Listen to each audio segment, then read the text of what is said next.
अगला चैप्टर देख रहे हैं decision control structure. Decision control structure, जब भी हम किसी रियल लाइफ में भी किसी सिचुएशन में आते हैं तो हमारे पास इफ या बट होता है। यानी कि हम अगर हाईवे पे आ गए, हमारे पास इस तरीके से रास्ता है, हम यहां जाए या यहां जाए, यस नो, क्या ये बुक ठीक है नहीं है। तो जो कंडीशंस है वो आपकी नॉर्मल लाइफ में आती हैं, और क्योंकि प्रोग्रामिंग से आप जो रियल लाइफ प्रॉब्लम है उसी को सॉल्व करते हैं, तो सी लैंग्वेज में ये सारी चीजों के लिए सुविधा है। इसके लिए हमारे पास 3 मेजर डिसीजन मेकिंग इंस्ट्रक्शंस हैं। एक तो आपका है इफ स्टेटमेंट, दूसरा है इफ एल्स स्टेटमेंट, और फिर है स्विच स्टेटमेंट। एक और आपका है, इसमें थोड़ा सा लेस इंपॉर्टेंट कह सकते हैं इसको, जिसमें कंडीशनल ऑपरेटर्स होंगे। इसके बारे में बात करेंगे। डिसीजंस क्या होते हैं? डिसीजंस मतलब ये होता है कि जब आप प्रोग्राम लिखते हैं तो आपके पास, प्रोग्राम का मतलब क्या है, सेट ऑफ इंस्ट्रक्शंस। इस तरीके से सेट ऑफ इंस्ट्रक्शन होते हैं, वो सिक्वेंशियली चल रहे हैं। लेकिन होता ये है कि कभी कभी हमको ये जो कंडीशंस है, कंडीशन के हिसाब से अपनी जगह चेंज करनी होती है। यानी अगर ये सिचुएशन सही हुई तो हम यहां जाएंगे, ये सिचुएशन गलत हुई तो हम यहां जाएंगे। यानी कि आपको डिसीजन के हिसाब से अपनी प्रोग्राम को कंट्रोल करना है। कोई सी चीज हो सकता है किसी चीज के सही होने पर चल जाए, कोई बहुत बड़ा ऐसा कोड हो सकता है जो चले ही ना। तो इसके लिए हम डिसीजन कंट्रोल, जैसे मैंने आपको बताया, if statement, if else statement या कंडीशनल स्टेटमेंट का यूज करेंगे। इफ स्टेटमेंट, जितनी भी प्रोग्रामिंग लैंग्वेज है उसमें जो डिसीजन कंट्रोल है, लूपिंग सिस्टम है, इन सब की सुविधा दी गई है। सी में, जैसे कि बाकी लैंग्वेजेस है, सी में आप कीवर्ड यूज करते हैं IF, ये जो बोर्ड में लिखा हुआ है डिसीजन कंट्रोल इंस्ट्रक्शन है ये। और जनरल फॉर्म अगर इसका देखें तो ये कुछ इस तरीके से बनता है। इफ, यहाँ इफ लिखते हैं आप, फिर आप राउंड ब्रैकेट लगाते हैं और इसके अंदर देते हैं दिस कंडीशन इज ट्रू, यानी कि इसके अंदर जो भी कंडीशन होगी अगर वो सही होगी, वो सत्य होगी, तब इस स्टेटमेंट पे जाएंगे। अगर ये कंडीशन फॉल्स हो गई तो ये स्टेटमेंट एग्जीक्यूट नहीं होगा। इसका मतलब ये है कि ये सही होने पर ही ये इंस्ट्रक्शन पे आप जाएंगे, ये सही नहीं होता है। अगर ये कंडीशन फॉल्स हुई तभी आप यहां जाएंगे। तो ये जो कंडीशन आपकी मिल रही है, इसमें आप हम देखेंगे कि ये या रिजल्ट देगी ट्रू या देगी फॉल्स। तो इसमें क्या कर सकते हैं, हमारे पास रिलेशनल ऑपरेटर्स हम यूज कर सकते हैं। तो जो चीज इसके अंदर यूज करेंगे उसको मैं आपको बताऊंगा। जैसे x इक्वल टू वाई, जैसे मैंने कहा इफ, अंदर लिखा x double is equal to Y. ध्यान रखिएगा इसमें मैंने डबल इज इक्वल टू की बात की है। एक सिंगल इज इक्वल टू जो होता है असाइनमेंट के लिए होता है, डबल इज इक्वल टू जो होता है वो चेक करने के लिए क्या x और y बराबर है। क्या x और y बराबर नहीं है, नॉट इक्वल, ये नॉट इक्वल का साइन है। क्या x y से छोटा है, क्या x y से बड़ा है, क्या x y से छोटा है या बराबर है, क्या x y से बड़ा है या बराबर है। अगर मान लीजिए हमने ये लगाया if x greater than y और यहां पर कोई इंस्ट्रक्शन लिख दी, तो अगर x y से बड़ा होगा तो ये इंस्ट्रक्शन एग्जीक्यूट होगी, नहीं तो इसको छोड़ के जो अगली इंस्ट्रक्शन होगी वो एग्जीक्यूट होगी। बस ये समझ लीजिएगा, इसके जस्ट इफ के जस्ट बाद जो इंस्ट्रक्शन आती है वो कंडीशन पे डिपेंड करती है कि यदि इफ के अंदर की कंडीशन ट्रू है तो उसके बाद की इंस्ट्रक्शन एग्जीक्यूट होगी, नहीं तो नहीं होगी, उसके बाद की होगी, यानी कि इफ के बाद होगी। जैसे मैंने आपको बताया कि रिलेशनल ऑपरेटर, अभी हमने देखा रिलेशन, जैसे आप और आपका भाई, आप अपने के भाई से छोटे हैं तो आपके बीच में एक रिलेशन है ना, आप और ये दोनों एक दूसरे के भाई हैं। इसी तरीके से एक्स और वाई में रिलेशनशिप स्थापित करना, तो रिलेशनशिप स्थापित करना रिलेशनल ऑपरेटर आपको रिजल्ट देता है ट्रू या फॉल्स।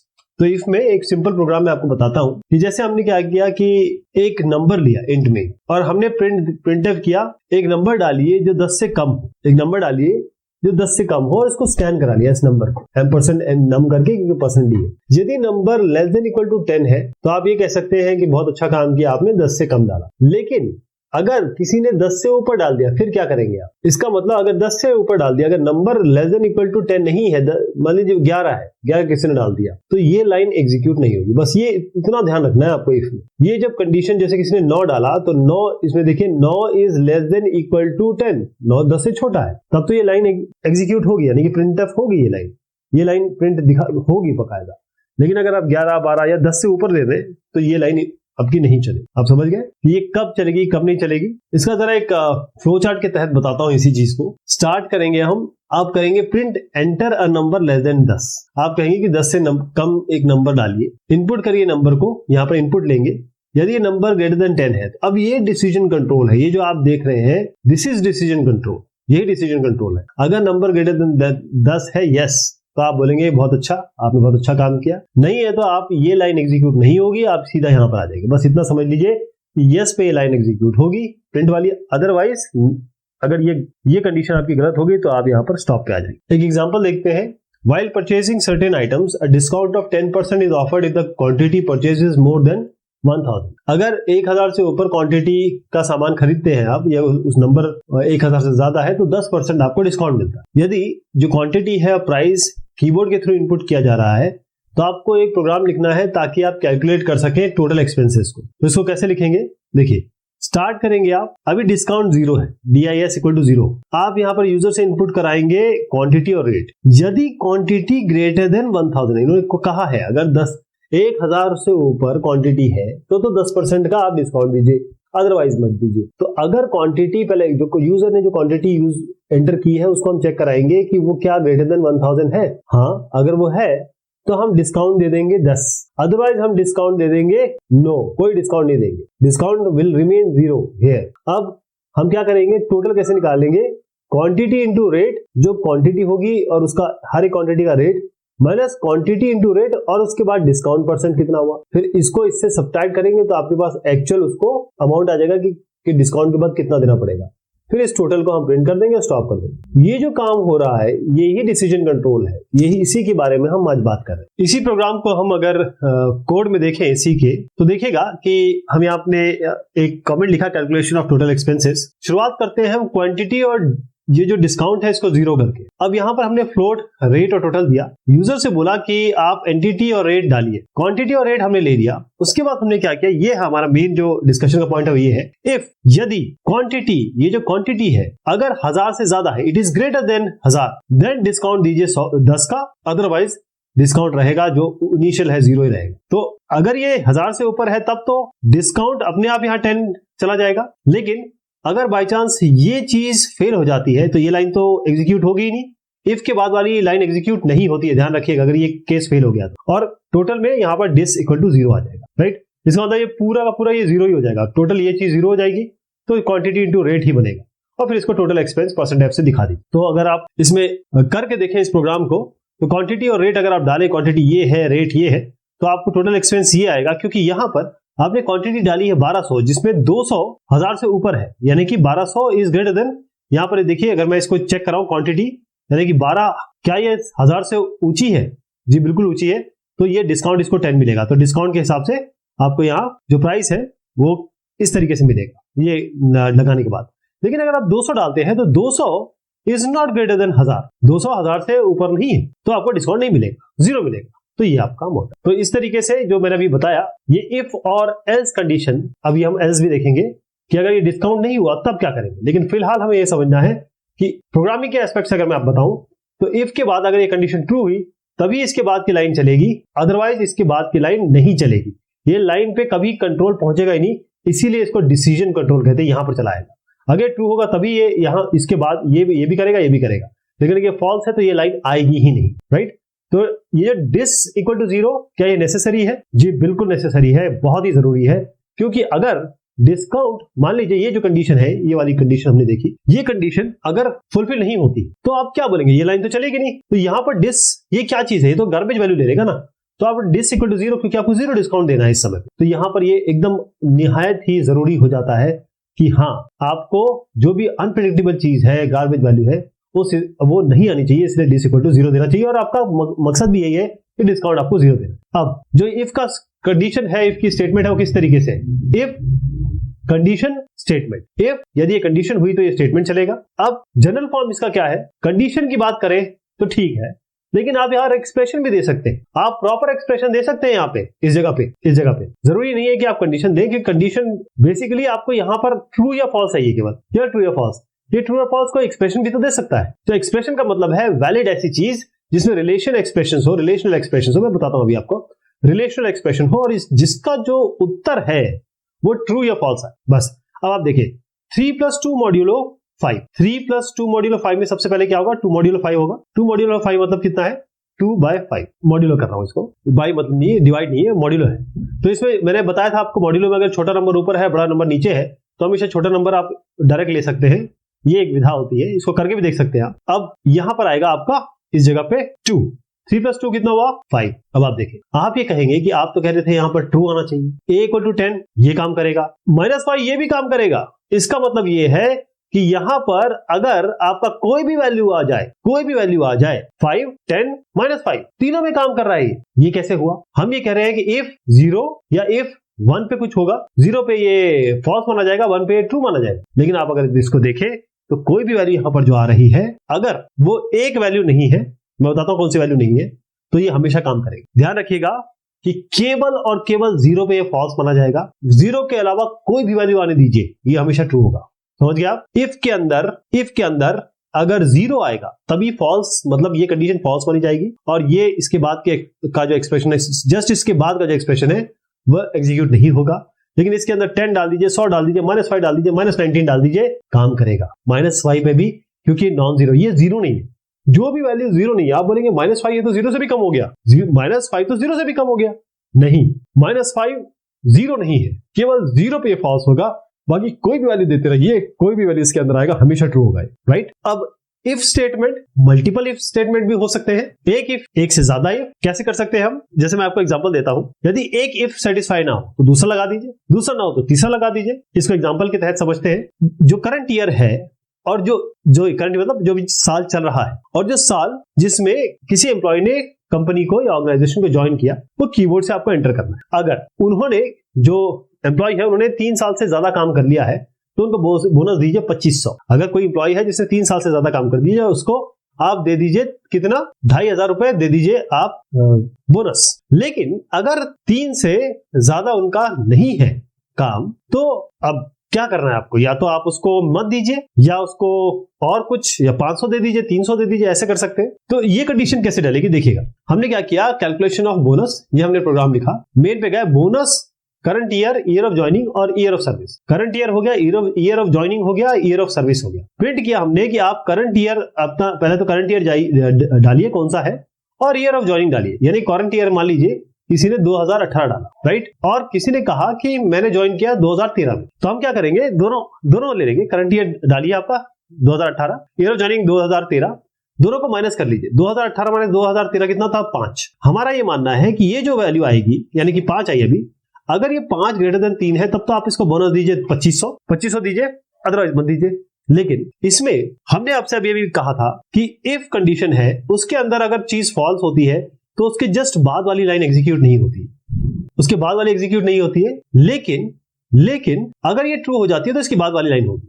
लेकिन आप ये एक ही लाइन पे थोड़ी ना टिके रहेंगे, आप इसके साथ ब्रेस डाल दे दीजिए। अगर ब्रेस देंगे तो जितनी भी लाइन होगी वो सारी एग्जीक्यूट होगी। यानी कि अगर ईयर ऑफ सर्विस > 3 है, यानी जैसे हमारा केस आया 5 > 3, तो ये 5 > 3 हुआ। आप बोनस दीजिए इनको बकायदा, और बताइए कि आपको बोनस 2500 रुपए मिल रहा है। यहां पर हमने इफ के बाद एक लाइन नहीं लिखी, बल्कि एक से ज्यादा लाइन हम एग्जीक्यूट कराना चाहते हैं, तो उसको हम दे देंगे इन ब्रेसेस के अंदर, इन करली ब्रैकेट्स के अंदर। इसको अगर हम फ्लो चार्ट में देखें तो हम स्टार्ट कर रहे हैं, यहां पर हमारा है input current year, year of joining. अब करंट ईयर को ईयर ऑफ ज्वाइनिंग से माइनस करिए। अगर ये 3 से ऊपर आता है या 3 से नीचे आता है, ये दोनों कंडीशन हमें देखनी है।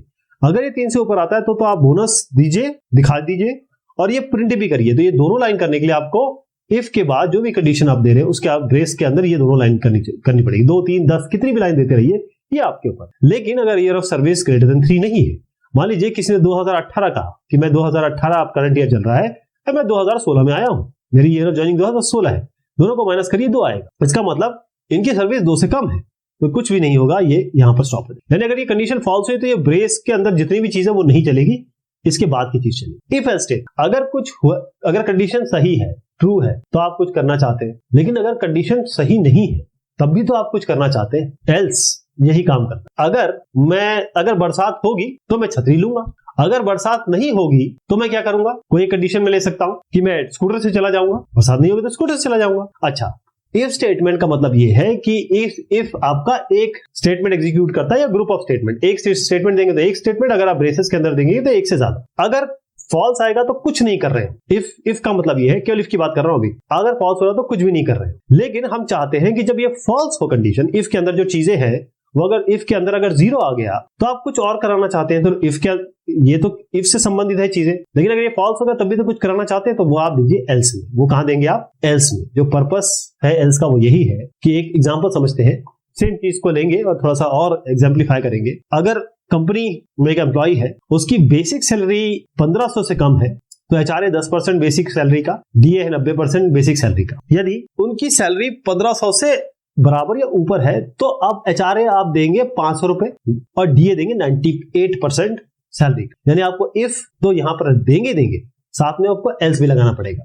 तो यदि इस एम्प्लॉय की सैलरी इनपुट करनी है कीबोर्ड से, तो आपको एक प्रोग्राम लिखना है किस तरीके से आप ग्रॉस सैलरी निकालेंगे। तो कैसे होगा ये देखिएगा बहुत ध्यान से। यहां पर आप आ रहे हैं, आपने कहा कि हम कैलकुलेशन करना चाहते हैं ग्रॉस सैलरी का। आप ये basic salary, gross salary, DA और एचआरए, आपने बेसिक सैलरी एंटर करवाई, बीएस में ले लिया है, क्योंकि यह फ्लोट में दिया तो बीएस में एंटर ले लिया M% करके। अब आपने कहा यदि बेसिक सैलरी लेस देन 1500 है, पहला केस, अगर 1500 से कम है तो आपको क्या देना है, एचआरए 10% देना, तो 10/100 ऑफ बीएस करके एचआरए में डाल दीजिए। अगर 90% बेसिक सैलरी का आपको डीए देना है तो 90% करिए बेसिक सैलरी का और डीए में डाल दीजिए, एचआरए डीए बन गया। लेकिन अगर ये कंडीशन नहीं है, इससे अगर ये 1500 से कम है तब तो बात सभी आती है, लेकिन 1500 या 1500 से अधिक है तब क्या करेंगे, तब तो आपको एल्स लगाना पड़ेगा। तो एल्स पे आइए और आप बोलेंगे एचआरए यहां पर 500 दे दीजिए और डीए होगा 98% ऑफ बीएस।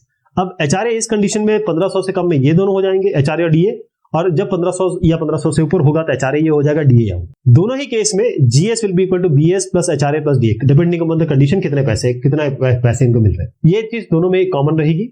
आप ग्रॉस सैलरी दिखा दी। इफ और एल्स का मतलब समझ गया। इसको इस तरीके से समझते हैं कि स्टार्ट करेंगे, इनपुट करेंगे बेसिक सैलरी। यदि बेसिक सैलरी 1500 से कम है तो आप क्या करेंगे, यस, अगर ये यस कंडीशन, तो आप देंगे बेसिक सैलरी का 10% एचआरए में डालेंगे, बेसिक सैलरी का 90% डीए में डालेंगे। अगर बाय चांस बेसिक सैलरी 1500 या 1500 से ऊपर है, यहां पर जाएंगे, मतलब इस कंडीशन में आएंगे, नो है, तो ये कंडीशन नो है, तो आप एचआरए 500 दे देंगे, बेसिक सैलरी का 98% कर देंगे। दोनों ही कंडीशन में, क्योंकि हर एक इस कंडीशन में एचआरए डीए तो निकलेगा। यहां पर आप क्या करेंगे, ग्रॉस सैलरी करेंगे BS plus HRA plus DA, print करा देंगे, जीएस को स्टॉप कर देंगे। कुछ चीजें इसमें ध्यान देने योग्य है। जो स्टेटमेंट है इफ, उसके बाद, इफ के बाद, एल्स को छोड़ के, इसे हम इफ ब्लॉक कहते हैं। एल्स के बाद जो भी स्टेटमेंट है, अगर वो ब्रेसेस में है, एल्स के बाद भी एक ही लाइन चलती है, ध्यान रखिएगा। इफ के बाद भी एक लाइन चलेगी, एल्स के बाद भी एक लाइन चलेगी, लेकिन अगर एक से ज्यादा करना है तो ब्रेस लगाना पड़ेगा। एल्स के बाद जो ब्लॉक होता है उसे हम एल्स ब्लॉक कहते हैं। अब एल्स इफ के बाद लिखा जाता है। एल्स अपने आप में कुछ नहीं होता है, एल्स साथ में चलता है इफ के। इफ अपने आप में इंडिपेंडेंट है, इफ लगा दीजिए, एल्स को मत लिखिए, कोई दिक्कत नहीं है, लेकिन अगर आपको एल्स लगाना है तो ऊपर एक इफ लेना पड़ेगा। ओके, एक ही अगर स्टेटमेंट होता तो क्या करते, ब्रेस नहीं लगाते। पेयर ऑफ ब्रेसेस तभी लगाते हैं जब एक से ज्यादा स्टेटमेंट आपको एग्जीक्यूट कराना चाहते हैं। इफ स्टेटमेंट का जो अगर हम स्कोप देखें तो जैसे इफ का स्टेटमेंट था, इफ स्टेटमेंट के बाद दूसरी के बाद जो लाइन है वो एग्जीक्यूट होगी, एल्स के बाद एक ही लाइन होगी, जैसे मैंने आपको बताया, इसका स्कोप वहीं तक है। Nested if else's, nested if else's का मतलब होता है इफ एल्स, उसके अंदर इफ एल्स, इफ एल्स जैसे मैंने बताया कि इफ अपने आप में इंडिपेंडेंट है, एल्स अगर लगाना है तो एक इफ के साथ लगेगा ये। अब अगर इफ और एल्स कंडीशन नहीं हुई तो एल्स के अंदर एक और इफ एल्स लगा दीजिए, या इफ के अंदर एक और इफ एल्स लगा दीजिए। नेस्टिंग कर सकते हैं आप, इफ एल्स के अंदर एल्स, इफ के अंदर इफ एल्स, एल्स के अंदर इफ एल्स, कोई दिक्कत नहीं है, कितनी भी नेस्टिंग कर सकते हैं आप। एक डेमो देखिए इसका, कि अगर आप, ये एग्जांपल है कि इंट आई लिया हमने, एक या दो नंबर डालिए, जो भी नंबर आएगा वो आप यहां पर आई में ले लीजिए। यदि आई 1 है तो आप बोलेंगे कि आप कहीं जाएंगे, एल्स में जाइए। अब मैं कह रहा हूं कि मैं नेस्टिंग कर रहा हूं, तो एल्स के अंदर भी हम इफ एल्स डाल रहे हैं। देखिए पूरे एल्स के अंदर एक इफ एल्स अपने आप आ गया, कैसे, हमने नेस्टिंग की। यदि आई 2 आता है तो हम कहेंगे कि hello was created with you in mind, कुछ भी लिख दीजिए, ये तो एक एग्जांपल है। लेकिन 1 की कंडीशन भी देख ली, 2 की कंडीशन भी देख ली, अगर 1 और 2 दोनों नहीं है तो आप कह सकते हैं कि कोई भी कंडीशन जब 1 और 2 नहीं डालोगे तो ये प्रिंट हो जाए। देखा आपने, इफ के बाद एक लाइन होगी, एल्स के बाद अगर आपको एक से ज्यादा लाइन करानी है तो ये होगी, लेकिन ये जो एक से ज्यादा लाइन है वो अपने आप में इफ एल्स होगा, तो ये नेस्टिंग पॉसिबल है। तो ये इफ एल्स के अंदर इफ एल्स, ये थोड़ा सा इंडेंटेशन देखना होगा। इंडेंटेशन का मतलब ये होता है कि आप देखिए, जब हम इस एल्स के नीचे आए तो इसके बाद यहां स्पेस छोड़ा, फिर इफ किया, यहां स्पेस छोड़ के एल्स किया, एक आधा इफ एल्स इसके अंदर और लिखना है आपको, तो यहां पर लिखेंगे इफ एल्स, ऐसे करके। अंदर से अंदर बहुत ले जा सकते हैं, लेकिन आपको स्टेप वाइज देखना, पहला यहां फिर यहां फिर यहां, ऐसे करके दिखना चाहिए आपको क्लियर। तो इंडेंटेशन बहुत जरूरी है इफ एल्स कॉन्स्ट्रक्ट का। और इफ एल्स के अंदर आप कितने भी इफ एल्स डाल सकते हैं। इफ अपने आप में काम करता है, इफ एल्स, अगर एल्स लगाना है तो इफ के साथ काम करेगा। इफ और एल्स के अंदर इफ कितने भी इफ एल्स डाल सकते हैं, और उनके अंदर भी कितने भी इफ एल्स डाल सकते हैं, कितनी भी नेस्टिंग कर सकते हैं। लेकिन जितनी कम नेस्टिंग होगी उतना अच्छा प्रोग्राम होता है, क्योंकि नेस्टिंग जो होती है वो बग क्रिएट करता है। उसको बाद में आप जब प्रॉब्लम में आएंगे, यानी कोई बग आएगा तो उसको सॉल्व करने में नेस्टिंग में बहुत दिक्कत होती है। इफ के क्या क्या फॉर्म हो सकते हैं, इफ अगर कोई कंडीशन है तो आप कुछ काम कर रहे हैं। इफ अगर कंडीशन है तो आप क्या करेंगे, ब्रेस के अंदर एक से ज्यादा अगर लाइन करनी है। अगर इफ कंडीशन ट्रू है तो आप ये करना चाहते हैं, लेकिन कंडीशन फॉल्स है तो आप एल्स लगाएंगे, इफ का ये फॉर्म। अगर इफ कोई कंडीशन है तो आप ब्रेस के अंदर बहुत सारी चीजें करा सकते हैं। अगर फॉल्स है, ये कंडीशन फॉल्स है तो एल्स पे आएंगे, एक से ज्यादा कंडीशन आप यहाँ पर एग्जीक्यूट कराएंगे। इफ कंडीशन अगर आपका है तो डू दिस, एल्स के अंदर आप और भी चीजें डाल सकते हैं। If condition do this, else do this, इसके अंदर फिर इफ एल्स डाल सकते हैं, कितनी भी इंडेंटेशन कर सकते हैं। मैंने कहा ये चीज उठा के आप यहां भी डाल सकते हैं, यानी कि इफ के अंदर भी आप इफ एल्स डाल सकते हैं। और ये चल रही है लॉजिकल ऑपरेटर का यूज। अब लॉजिकल ऑपरेटर में सी में आपके पास ये एंड है, ये और है, ये नॉट है। एंड और नॉट, ये आपके पास 3 लॉजिकल ऑपरेटर है। और इसमें कुछ चीजें ध्यान देने योग्य है कि जो आपका ये डबल लाइन है और डबल एम्परसेंड कहते हैं इसको एक एम्परसेंड कहते हैं। आपको सिंगल लाइन और ये सिंगल एम्परसेंड यूज नहीं करना है, ये दोनों एक साथ चलती है, डबल चलते हैं। अब जो पहला ऑपरेटर है, जो पहले 2 ऑपरेटर आपने इसमें देखे, ये दोनों, ये हम इफ के साथ इसको कंबाइन करेंगे, कर सकते हैं। कैसे यूज करेंगे, एक एग्जांपल के तहत समझते हैं इसको। जैसे जो मार्क्स 5 स्टूडेंट ने पाए हैं अलग सब्जेक्ट में, उसको कीबोर्ड से एंटर करना है। और जो डिवीजन देना है, जो स्टूडेंट को डिवीजन देना है, वो किस हिसाब से होगा, देखिए। पहला परसेंटेज अबव और इक्वल टू 60 के ऊपर पहला डिवीजन, 50 और 59 में आपको सेकंड डिवीजन, 49 में थर्ड डिवीजन, और 40 के नीचे अगर आए तो आपको बताना है फेल। आपको प्रोग्राम लिखना है। और अब यहाँ पर हम इन चीजों का, यानी कि जो ऑपरेटर्स हमने कहे एंड और नॉट, इसका यूज करने की कोशिश करेंगे। इनको हम लॉजिकल ऑपरेटर्स की संज्ञा दे रहे हैं, इनका नाम दे रहे हैं। ये एक तरीका नहीं है, ये केवल एक एग्जाम्पल है। इसी तरीके के कई प्रोग्राम लिखे जा सकते हैं सेम काम करने के लिए। तो शुरुआत ये करते हैं, एक मेथड, पहला मेथड लेते हैं। इसमें M1 से लेकर M5 तक हमने वेरिएबल दिए, PER परसेंटेज हो गया। 5 मार्क्स एंटर कराएंगे एक एक करके। यहाँ पर M1 से लेकर M5 तक इसको ले लेंगे, पांचों को जोड़ेंगे, डिवाइड बाय 5 कर देंगे, और जो वैल्यू आएगी आपकी, डिवाइड बाय 5 कर दिया आपने। अब जो वैल्यू आ रही है यहाँ पर, वो ये PER में आ जाए। एक एक करके शुरू करते हैं। अगर PER greater than equal to 60 है तब तो फर्स्ट डिवीजन दे देंगे आप, या अंदर आएंगे आप। अगर ये नहीं हुआ, अगर ये हो गया तो फर्स्ट डिवीजन। अगर ये नहीं हुआ, 60 नहीं है, 60 से ऊपर नहीं है, तो एल्स में आएंगे। If percent is greater then 50 आप सेकंड डिवीजन दे देंगे। फिर इसके बाद आप फिर एल्स में आएंगे। If percent is greater than equal to 40 third division दे देंगे। इसका मतलब ये है कि अगर ये तीनों कंडीशन नहीं है तो इसका मतलब ये है कि 40 से कम होंगे, तो एल्स यहाँ पर प्रिंट फेल कर। ये एक तरीका हो गया आपका। अब ये बड़ा स्ट्रेट फॉरवर्ड प्रोग्राम है, इसमें सिंपल इफ एंड एल्स का हमने यूज किया। अब इसमें कुछ चीजें आ रही है, इफ एल्सेस को हमने नेस्टेड लिया, इसमें कुछ चीजें आ रही हैं। कुछ चीजें हम देखें जो हम कह रहे हैं डिसएडवांटेज है। जैसे ही आपके कंडीशंस बढ़ेंगे, इंडेंटेशन बढ़ेगा, जितने लेवल्स बढ़ेंगे, उस हिसाब से आपके प्रोग्राम में गलतियां होने के चांसेस बढ़ जाए। एक भी लूप, या फिर लूप नहीं, मैं डिसीजन कंट्रोल की बात कर रहा हूं, एक भी अगर लूप, ये डिसीजन कंट्रोल का ब्रेस को मैं आपको बताना चाहता हूं कि जो ब्रेस है, अगर गलत हो गए, एक ब्रेस भी छूट गया, तो फिर आपके रिजल्ट गलत आने लगेंगे। तो मैच कराना ये अपने आप में एक बड़ी बात है। तो ये जो 3 प्रॉब्लम्स है मैंने बताई, इसके अलावा भी है। इसको दूर करने के लिए अगर इनसे हम बचना चाहें तो बेटर ये रहेगा कि हम क्या करें, लॉजिकल ऑपरेटर्स का यूज। तो यही प्रोग्राम लॉजिकल ऑपरेटर की तरह कैसे यूज होगा उसको देखिए। ये मेथड दूसरा है, सेम प्रोग्राम हम देख रहे हैं, लेकिन अब यहाँ पर हम लॉजिकल ऑपरेटर का यूज करेंगे। सेम काम किया हमने, M1 से M5 लिया, परसेंटेज में PER रखेंगे, 5 मार्क्स एंटर करा देंगे, M1 से लेकर M5 तक ले लेंगे, इन सबको जोड़ के डिवाइड बाय 5 करेंगे, PER में परसेंटेज आ गया, राइट। अब अगर परसेंटेज PER 60 से ज्यादा है तो आप बोलेंगे फर्स्ट डिवीजन। अब देखिएगा, हम एंड ऑपरेटर का यूज कर रहे हैं। एंड ऑपरेटर तब सत्य होता है जब बायां हाथ और दायां हाथ दोनों सत्य हो, दोनों ट्रू हो, तभी ये पूरा ट्रू होता है। यानी पूरी की पूरी कंडीशन ट्रू तभी होगी जब ये भी ट्रू होगा, ये भी ट्रू होगा। इसी तरीके से और ऑपरेटर होता है जब दोनों में से एक कंडीशन सत्य होगी। ये सत्य हो, ये फॉल्स हो, तभी चलेगा। ये सत्य हो, ये फॉल्स हो, तभी चलेगा। और दोनों फॉल्स होगा तभी मामला यहाँ पर फॉल्स बनेगा। दोनों ट्रू है तो ट्रू रहेगा, एक भी ट्रू है तो ट्रू रहेगा। दोनों फॉल्स होने चाहिए और में अगर कंडीशन को फेल होना है। तो हमने देखा कि 60 में तो हम फर्स्ट डिवीजन कह देंगे, लेकिन 50 और 60 के बीच में, यानी कि परसेंटेज अगर 50 से ऊपर है, 60 से नीचे है, दोनों ही कंडीशन अगर मैच कर रही है तो सेकंड डिवीजन। यदि 40 से 50 के बीच में है, यानी percentage greater than equal to 40 और परसेंटेज लेस देन 50, अगर आपने कहा तो ये थर्ड डिवीजन हो जाएगा। और लास्ट में आ जाइए, अगर परसेंटेज लेस देन 40 है तो आप कहेंगे कि क्या हो गया, ये फेल। अब हमने यहां पर देखा डबल एंड।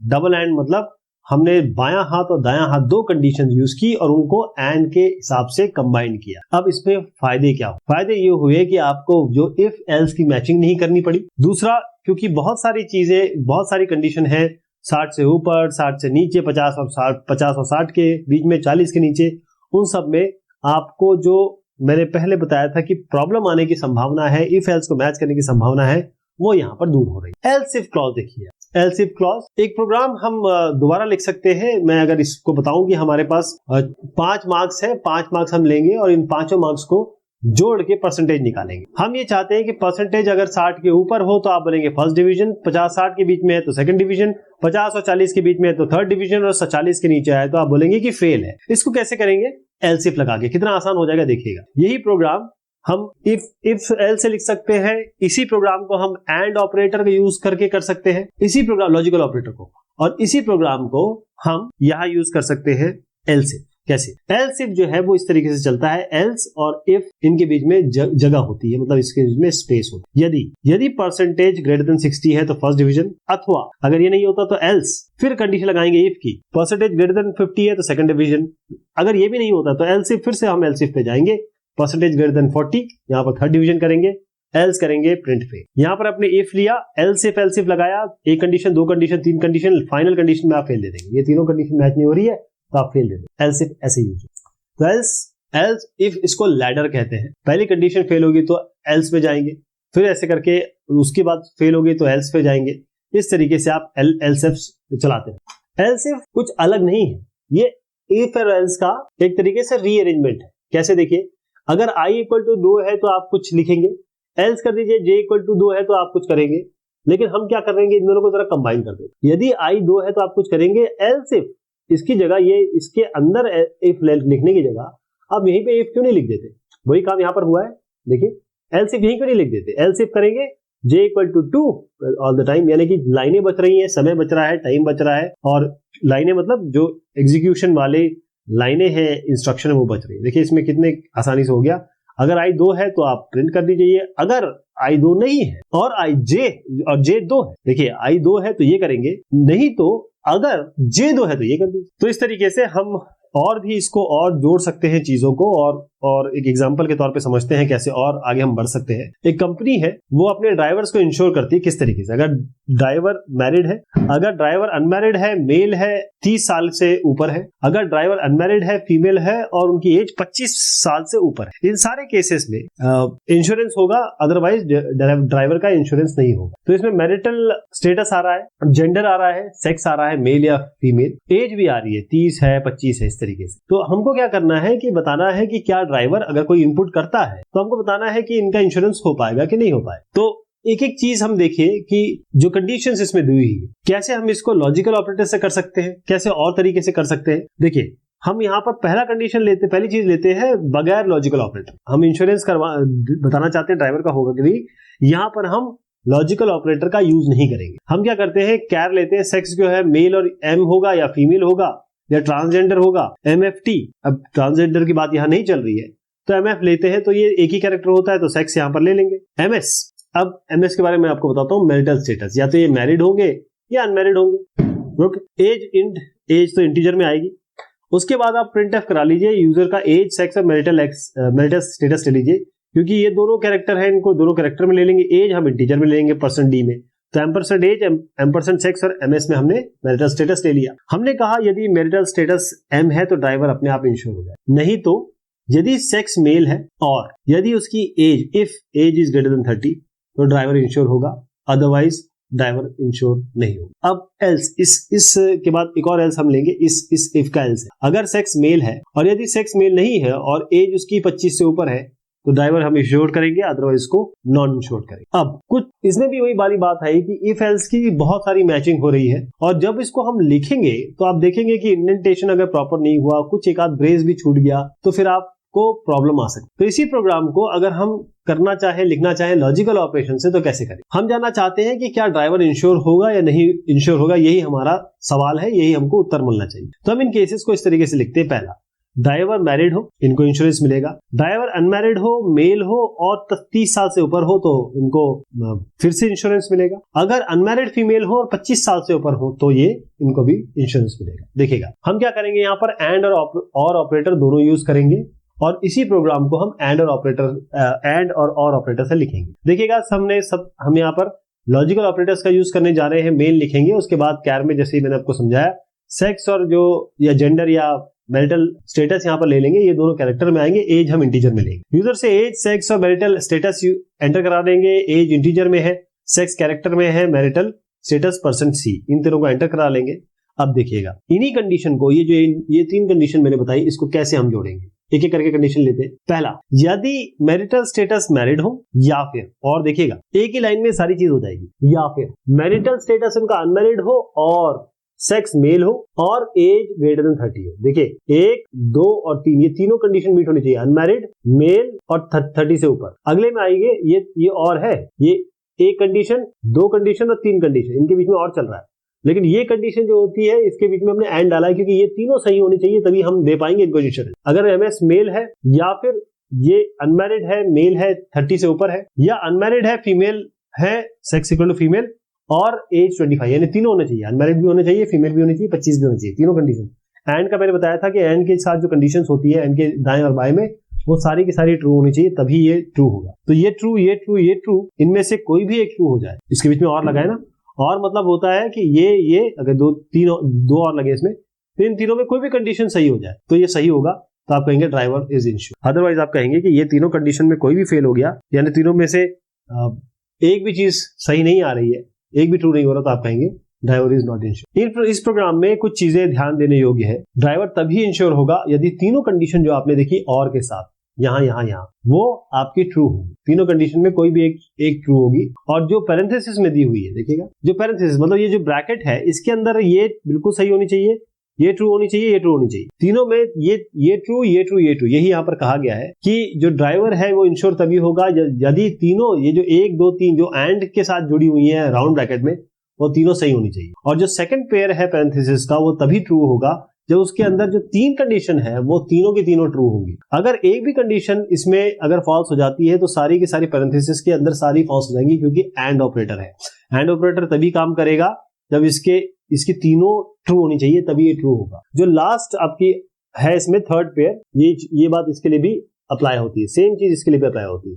ये सही होगा तभी ये पूरी चीज पैरेंथेसिस के अंदर आपको ट्रू देगी, तीनों आपको ट्रू देगी। अब हम ये कह सकते हैं कि एंड और बहुत यूजफुल है उन सिचुएशन में जब आपको किसी रेंज, जब हम रेंज लेते हैं ना, जैसे हमने देखा 60% से ऊपर आपको क्या देना है, 60% से ऊपर आपको क्या देना है कि पास, 40 के नीचे आपको फेल देना, बीच में भी आपको कंडीशन लगानी है। इसका मतलब जब आपको अलग अलग रेंज में चीजें काम करनी है तो यहाँ पर सबसे बढ़िया एंड और का यूज करें। अगर बहुत सारी कंडीशन को चेक करने के बाद आपके पास केवल एक ही आंसर बच रहा है, 2 आंसर मतलब only one of the 2 answer, मतलब यस या नो, तो वहां पर आप एंड और यूज कर सकते हैं। और इसके अलावा और भी कंडीशंस हैं, वो हम आगे और भी प्रोग्राम्स हैं उसमें डिस्कस करेंगे। एक एग्जांपल देखते हैं। इसमें आपको एक प्रोग्राम लिखना है ताकि आप सैलरी निकाल सकें इस टेबल के हिसाब से। जेंडर मेल या फीमेल, ईयर सर्विस अगर 10 से ऊपर है, क्वालिफिकेशन पोस्ट ग्रेजुएट है, 15,000 है। इसी तरीके से अलग अलग कंडीशन दी हुई है, फीमेल की भी दी हुई है,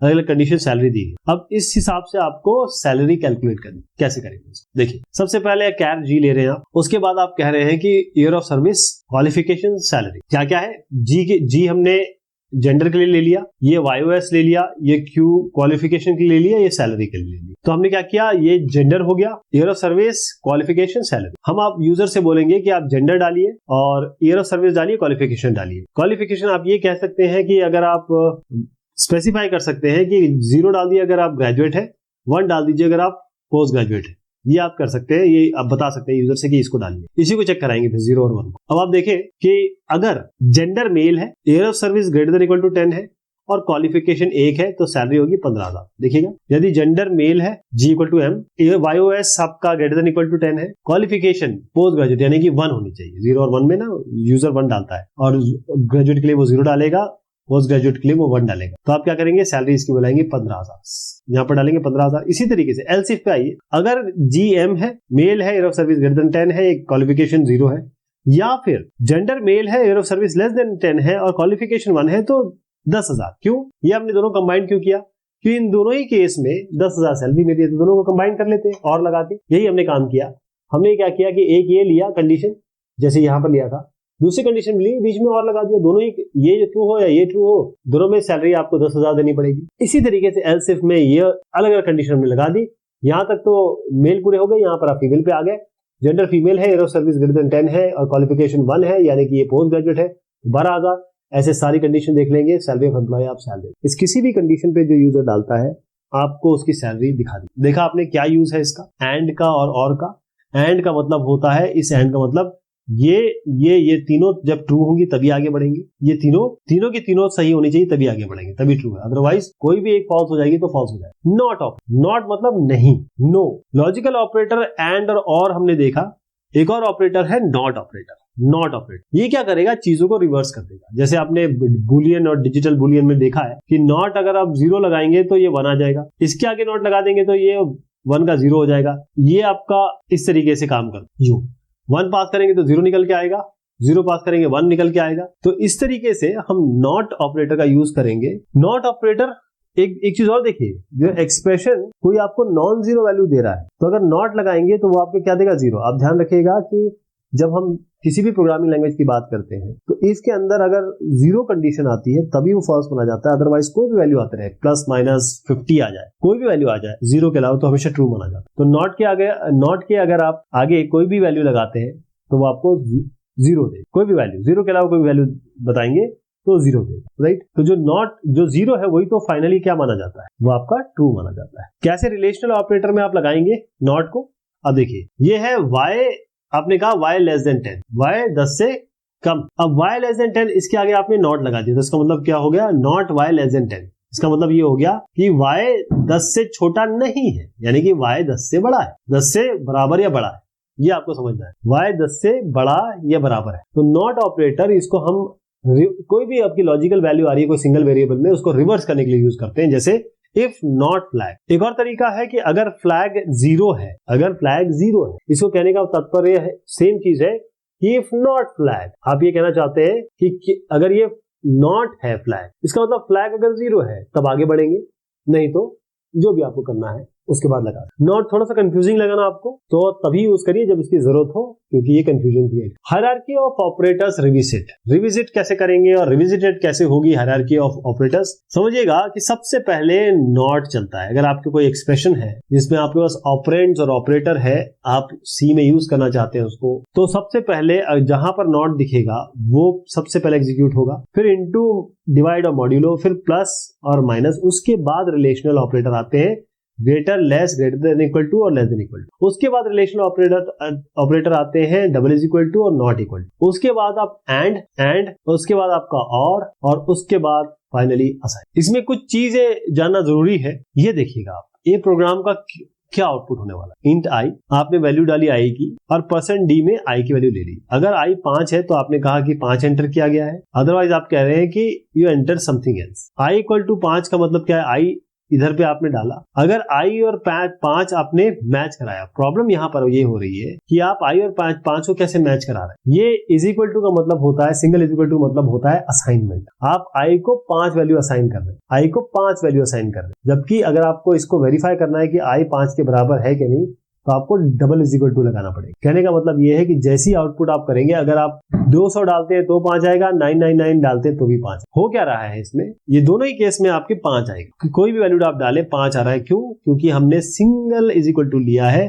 हम अगर चेक कराना चाहते हैं तो अल्टीमेटली एक असाइनमेंट हो रहा है इक्वल टू 5, तो आई को कितनी वैल्यू मिल रही है, 5। तो बेसिकली आप कर क्या रहे हैं, इफ 5, यही तो चेक कर रहे हैं। तो इफ 5 चेक कर रहे हैं तो जो भी चीज डालते रहेंगे आपको 5 ही दिखाता रहे। क्यों? क्योंकि ये आप जानते हैं कि 5 मतलब, या कोई भी वैल्यू जो इसके अंदर आ रही है, अगर वो 0 के अलावा हो तो हमेशा ट्रू होती है। तो इसका मतलब ये ट्रू होगा। इफ ट्रू है तो यू एंटर्ड 5, कोई भी वैल्यू डालते रहिए अपने आप, यू एंटर्ड 5 बार बार यही आता है, यू एंटर्ड 5, यू एंटर्ड। तो इस is equal to double is equal to में बहुत ध्यान आपको देना पड़ेगा। एक और कॉमन मिस्टेक, एक बहुत कॉमन मिस्टेक जो आप प्रोग्रामिंग में देखेंगे, वो है आपका सेमीकोलन। सेमीकोलन देखिएगा, यहाँ पर आप इफ के बाद अगर सेमीकोलन लगाने लगे तो यहाँ पर मामला गड़बड़ हो जाएगा। क्यों? क्योंकि इफ के आगे सेमीकोलन नहीं लगे। अगर यहाँ पर आप सेमीकोलन लगाएंगे तो आपको ये लगेगा कि यहाँ पर आपने चीजें खत्म कर दी। कंपाइलर समझेगा कि आप यहाँ पर खत्म कर दिया आपने। तो बेसिकली आपने किया गया, कंपाइलर इसको इस तरीके से समझेगा कि इफ i इक्वल टू 5, इसके अगर आप कुछ नहीं करना चाहते, सेमीकोलन लगा दिया तो ये यहीं पे खत्म हो जाएगा। ये लाइन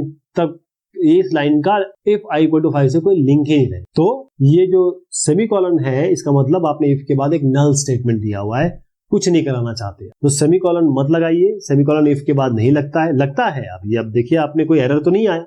अगर आप कंपाइलर पे चलाएंगे इसको तो कोई एरर नहीं आएगा, लेकिन कंपाइलर इसको समझेगा कि आप इफ के बाद सेमीकोलन लगाने का मतलब आप इसके बाद एक खाली स्टेटमेंट देना चाहते हैं, फिर आगे प्रोग्राम चलाएगा।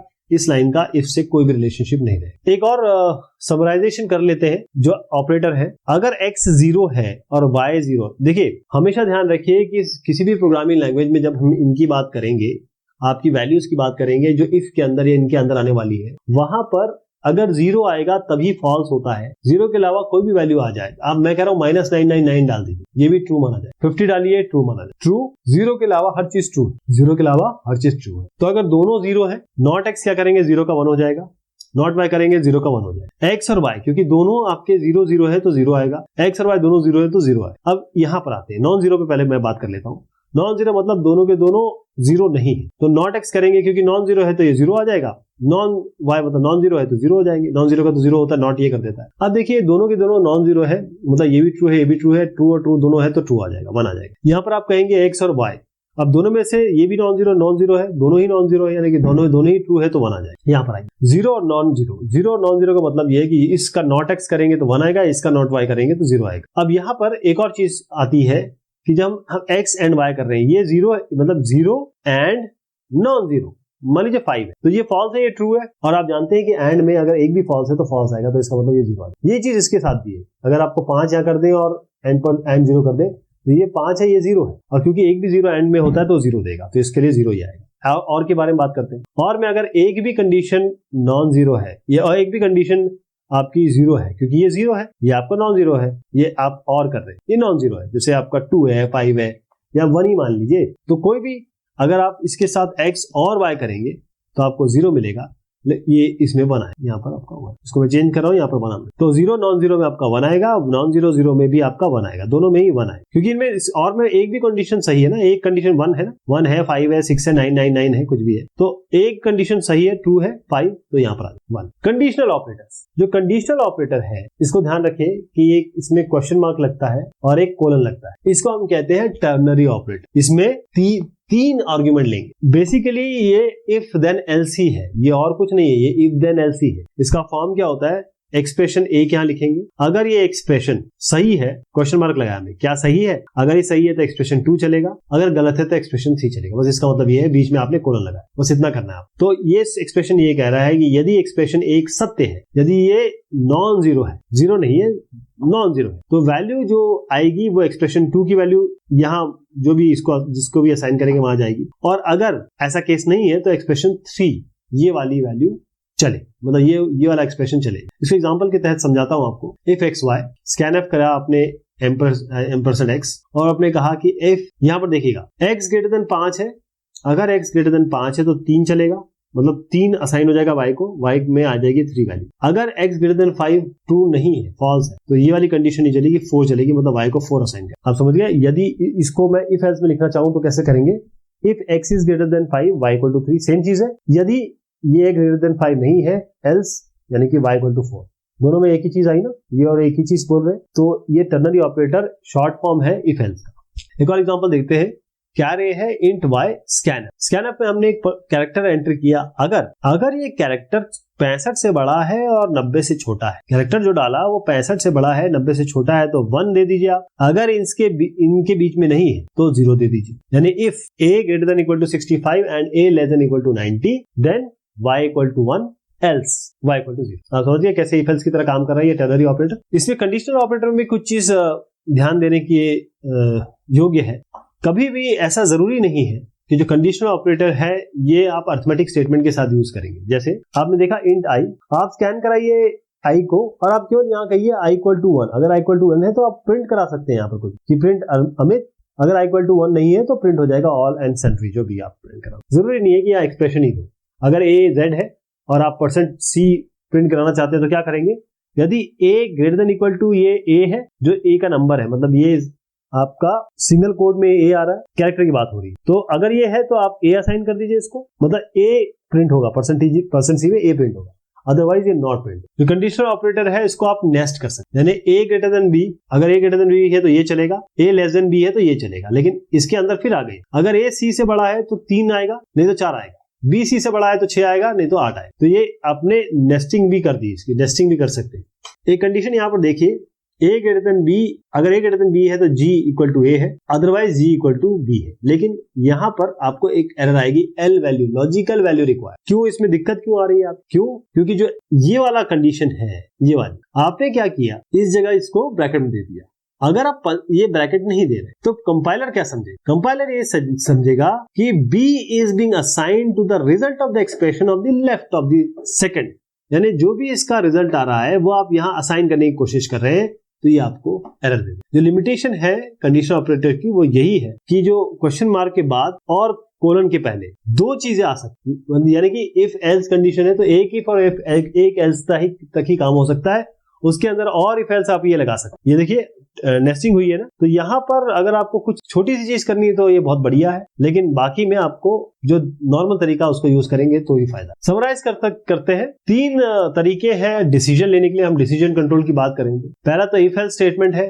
दूसरा आप कंडीशनल ऑपरेटर यूज करेंगे, तीसरा आपका स्विच। जो डिफॉल्ट स्कोप है इफ का वो केवल नेक्स्ट स्टेटमेंट है, केवल उसके बाद जो दूसरी लाइन होगी, इफ के बाद जो लाइन होगी वही काम करेगा। जो अगर आपको एक से ज्यादा करना है तो आपको ब्रेसेस के अंदर देना होगा। इफ ब्लॉक हमेशा अपने आप में फ्री है, लेकिन अगर आपको एल्स लगाना है तो इफ के साथ चलना पड़ेगा। एल्स को हमेशा एसोसिएट करना है, इफ अपने आप इंडिपेंडेंट। अगर आउटकम इफ एल्स लेटर का, लेटर मतलब इफ एल्स इस तरीके से, अगर आपके पास एक से ज्यादा लेटर बन रहा है तो इफ एल्स की जगह आप एल्स इफ लगा सकते हैं, मतलब इफ एल्स के साथ एल्स इफ जोड़ सकते हैं।